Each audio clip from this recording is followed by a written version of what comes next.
Twelfth model paper. नमस्कार दोस्तों, स्वागत है आप सभी का अपना प्यारा सा यूट्यूब चैनल त्रिशांत एजीपी में।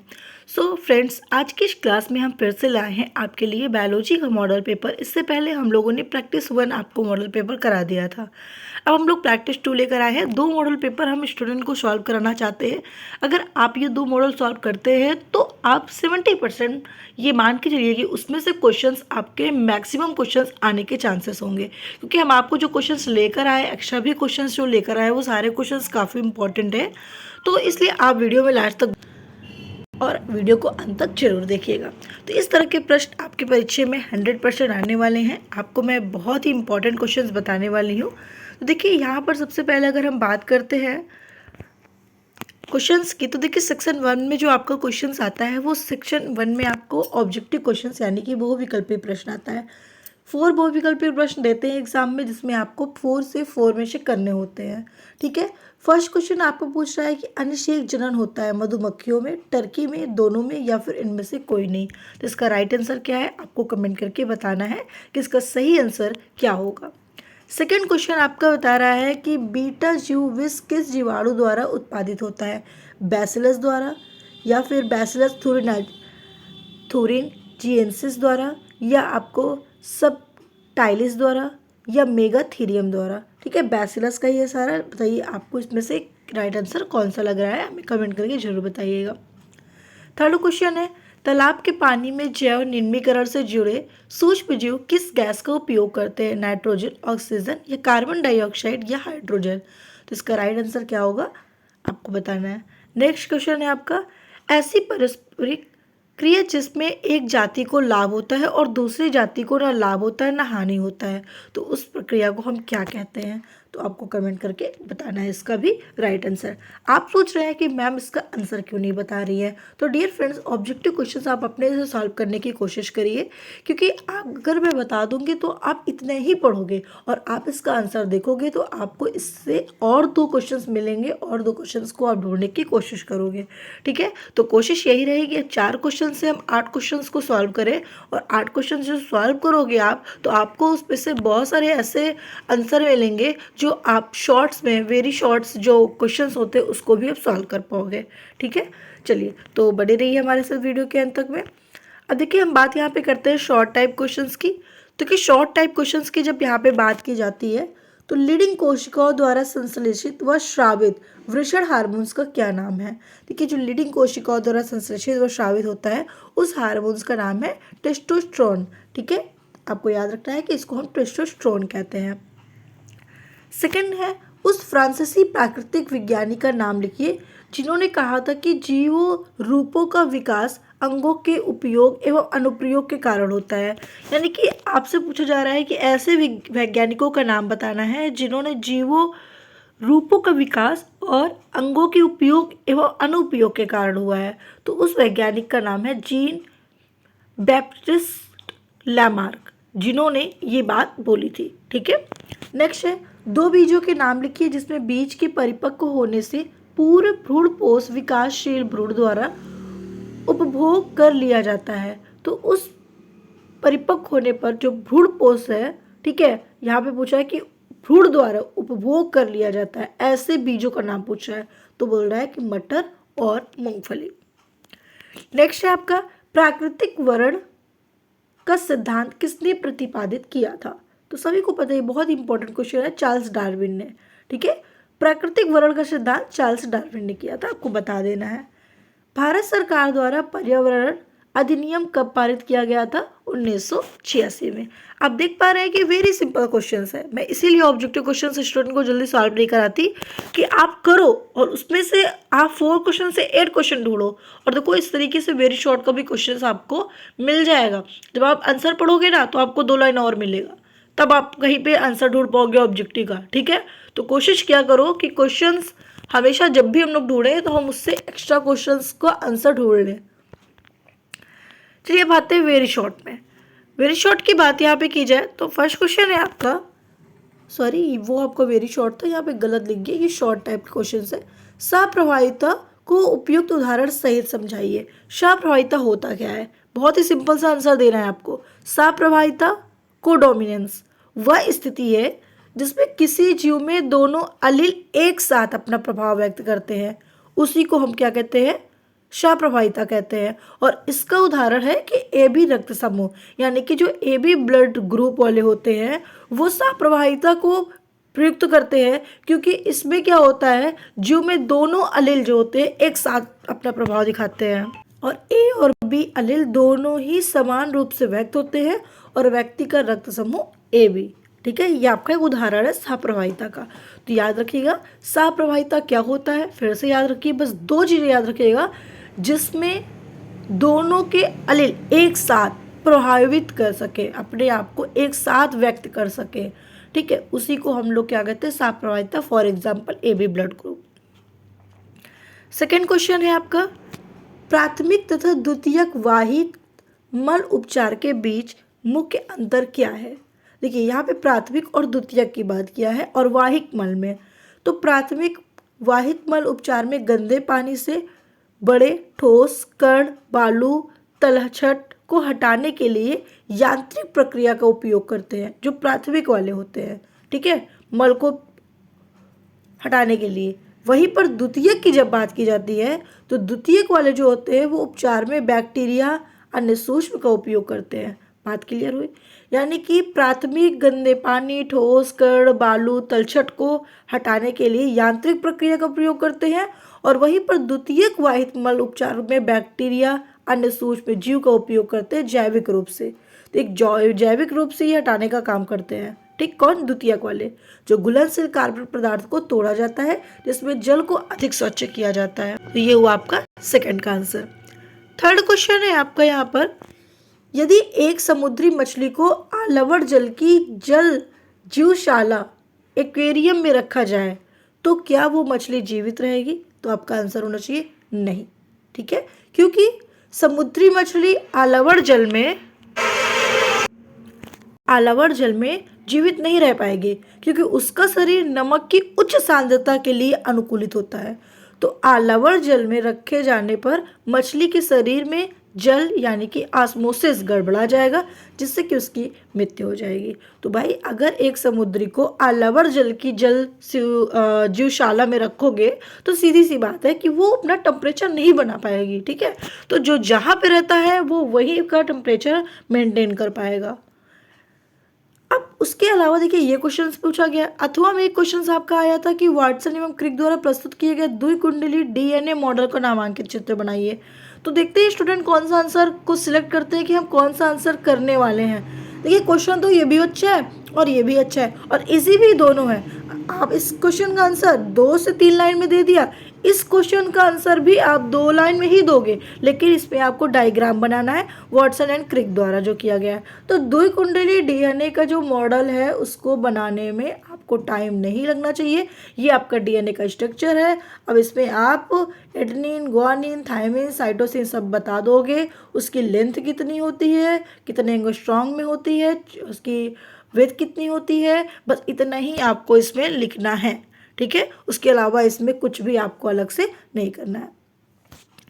नेक्स्ट है आपका मिलर के चिंगारी विभुक्ति उदाहरण का स्वच्छ नामांकित चित्रण बनाइए। तो मिलर के द्वारा जो भी चिंगारी विभुक्ति उपकरण का स्वच्छ नामांकित चित्र है वो आपको एक्सप्लेन करना है। लेकिन मेरे हिसाब से वेरी वेरी इजी क्वेश्चंस आपका वाटसन एंड क्रिक मॉडल और या फिर ये क्वेश्चंस दोनों में से एक क्वेश्चंस आपको करके आना होना चाहिए।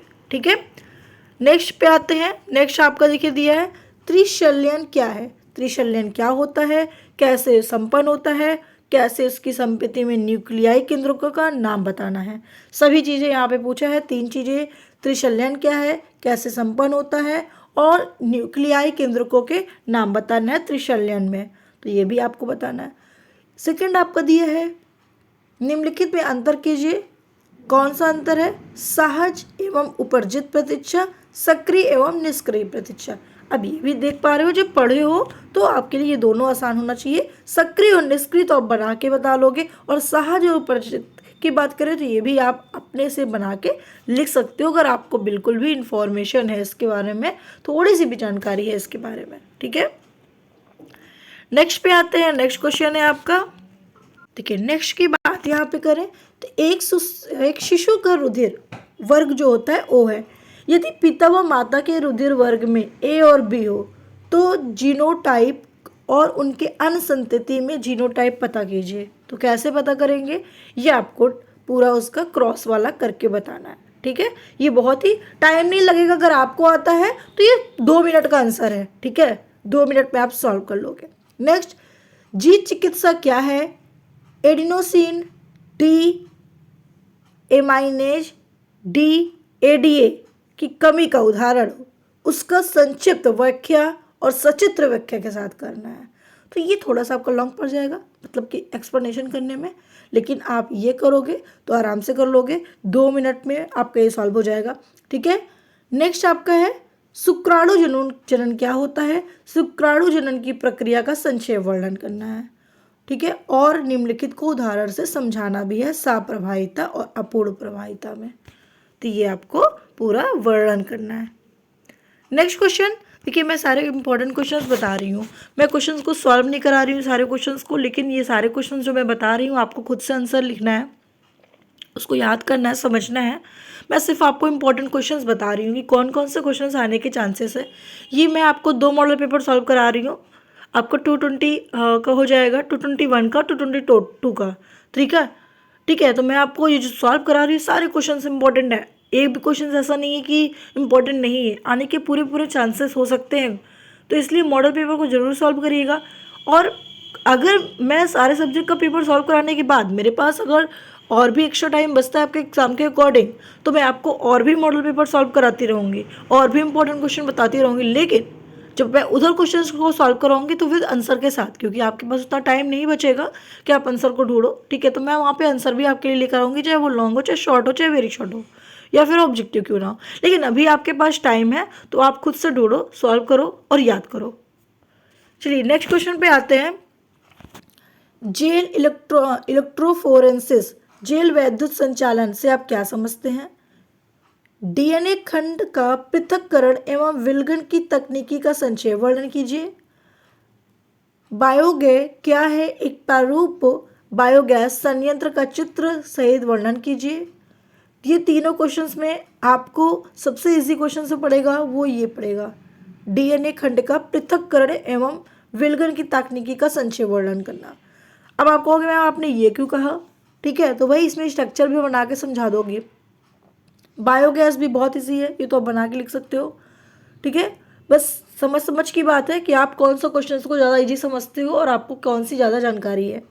ठीक है, तो तीनों क्वेश्चन को याद रखिएगा, वेरी इंपॉर्टेंट है। नेक्स्ट यहाँ पे कह रहा है मलेरिया का रोगजनकता, लक्षण एवं बचाव के उपयोग लिखिए।